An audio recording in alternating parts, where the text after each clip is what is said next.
Historias extrañas sucedidas en Monterrey, encontradas en Reddit. Historia 1.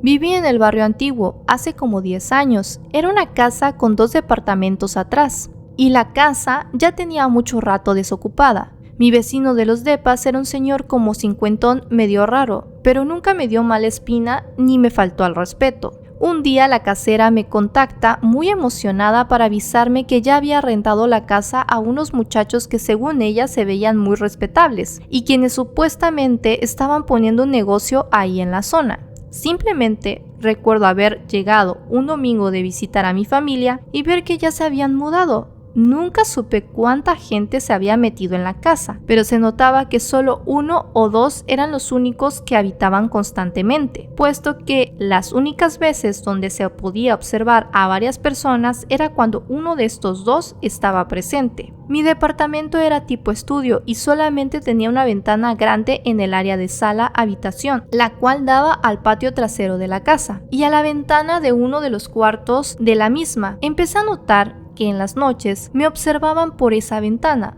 pero nunca tenían las luces prendidas. Era pleno verano y yo hasta trabajaba desde casa, así que no tenía mucho a dónde salir. Yo procuraba dejar la ventana abierta y evitar estar a la vista, pero no era fácil en un espacio tan pequeño. Al poco tiempo me empezaron a tratar de sacar plática, preguntándome cómo me llamaba, etc., pero siempre por la ventana. El ruco del departamento de abajo se estaba empezando a poner más paranoico que de costumbre. Cuando me lo encontraba, me empezaba a decir que por las noches oía ruidos de sierras y seguro estaban tasajeando gente ahí dentro. Eso para nada que estaba pasando, pero de que había gato encerrado no hay ni la más mínima duda. Total, había pasado tanto tiempo, tal vez 2 o 3 meses, y ya me estaba hartando el sentirme prisionera, y no quería terminar paranoica como el vecino, o en una situación peor. No tenía pruebas de nada, así que no tenía cómo quejarme ni con la casera. Afortunadamente, así como llegaron un día mientras yo andaba visitando a mis papás, nuevamente llegué un domingo y estaba todo callado. Como era verano, inocentemente llegué a pensar que tal vez se hubieran ido de vacaciones o algo así. Pasaron varios días y cuando tocó pagar renta, la casera me confirmó que se habían ido, sin dar más detalles. Nunca sabré en qué tanto peligro estuve, si es que estuve, o qué tranzas se traían esos güeyes.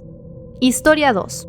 Esto ahora vive en mi memoria como una anécdota más, pero ese día moría del miedo.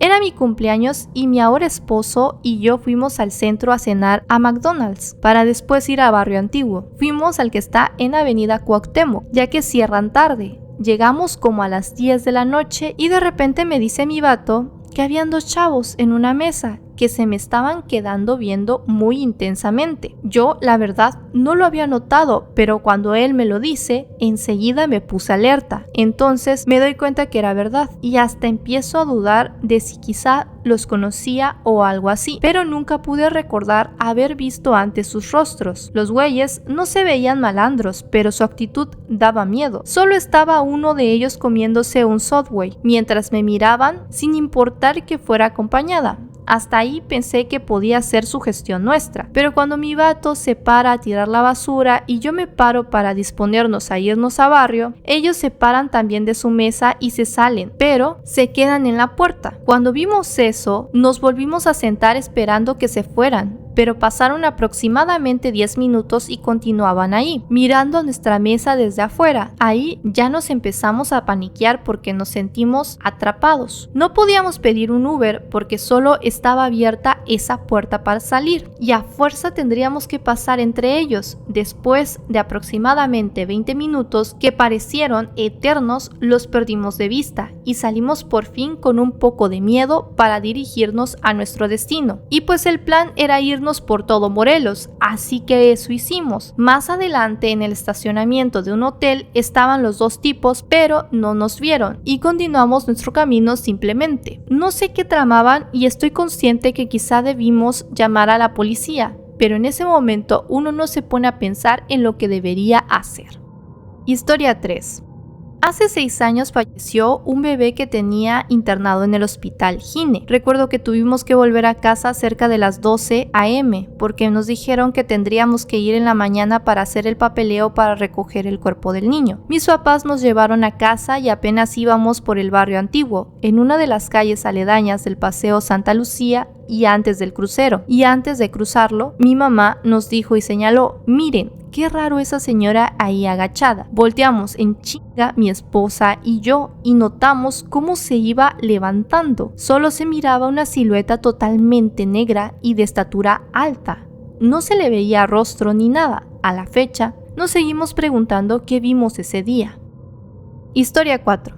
Hace unos años fui con unos compas a un tugurio que está sobre Madero. Salimos en la madrugada como a las 3 y pedimos un Uber, pero el chofer nos pidió caminar unas cuantas cuadras con rumbo a Cuauhtémoc para que no tuviera problemas con los taxistas de base. Caminando, notamos que una chica nos estaba siguiendo. Cuando nos detuvimos a esperar el Uber, pudimos apreciar mejor a la chava que seguía caminando hacia nosotros con un caminar torpe. Parecía que estaba ebria o drogada. La chica estaba joven, de muy buen ver, e iba bien vestida con pantalón y blusa. Al pasar por nuestra altura escuchamos un fuerte golpe. La chica se había caído y golpeado contra la cortina de un negocio. Todo estaba completamente vacío. Nos acercamos para ayudarla y empezó a decir cosas incoherentes, pero había algo que no cuadraba entre sus palabras con su lenguaje corporal. No me convencía porque parecía que estaba actuando. Aún así, la ayudamos a sentarse en una banca y esta se desmayó o fingió desmayarse. Cuando discutíamos qué hacer con ella, noté que traía su teléfono en la mano. Lo tomé, para fortuna estaba desbloqueado, y busqué en contactos madre o mamá. Lo encontré y traté de marcar desde mi teléfono, pero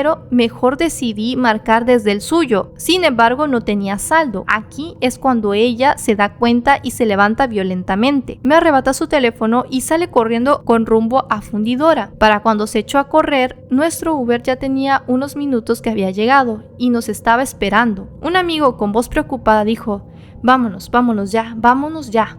Creí que se había asustado por la reacción de la chica, pero cuando nos subimos nos dijo que si habíamos notado a los vatos que estaban alrededor. Al chile yo estaba más centrado con la morra que ni me percaté de nada a nuestro alrededor. Ya arriba nos dijo las ubicaciones de dónde estaban y alcancé a ver a los de enfrente cuando el Uber avanzaba. En el carro se me ocurrió la idea de marcar el teléfono de su madre. Contestó una señora con voz preocupada. Le comenté lo que había pasado. Me confirmó que era su hija. Ya muy angustiada, la señora me dijo que ella era buena, era culpa de sus amistades y tenía miedo de lo que pudiera pasarle. Al final le avisamos a la patrulla que nos topamos. Sentimos mucha tristeza por ella y su hija, porque no supimos si en realidad necesitaba ayuda o estaba con personas que trataban de engañarnos y ella era el señuelo. Historia 5.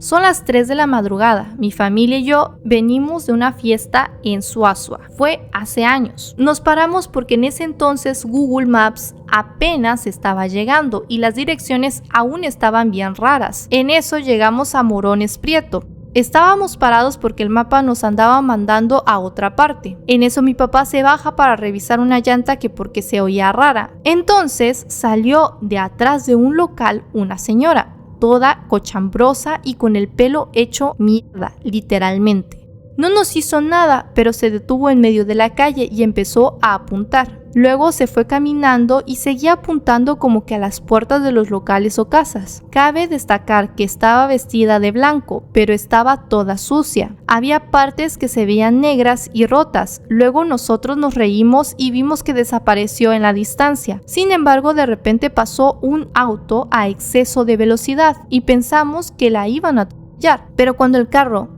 llegó a donde nosotros creíamos que estaba, desapareció. No la vimos ni atropellada ni en ningún otro lado. Entra mi papá y pregunta ¿qué fue? Y le explicamos, pero no vio nada ni a nadie. Dice que el carro sí lo logró ver, pero de ahí nada más. Aún me pregunto ¿qué vimos esa vez? Déjame saber en los comentarios si deseas que hable más sobre estas experiencias extrañas encontradas en Reddit. Si te gustó, por favor dale like y comparte el video, es gratis y me ayudarás muchísimo. Sé parte de nuevas experiencias paranormales y leyendas por descubrir y ayúdame a crecer en las distintas plataformas que te muestro en pantalla. Por favor, sígueme en todas mis redes sociales para ver más contenido similar. Recuerda que si deseas que cuente una experiencia paranormal que te haya sucedido, puedes mandarme un correo electrónico. En pantalla te dejo mi contacto. Gracias por quedarte hasta acá. Bye.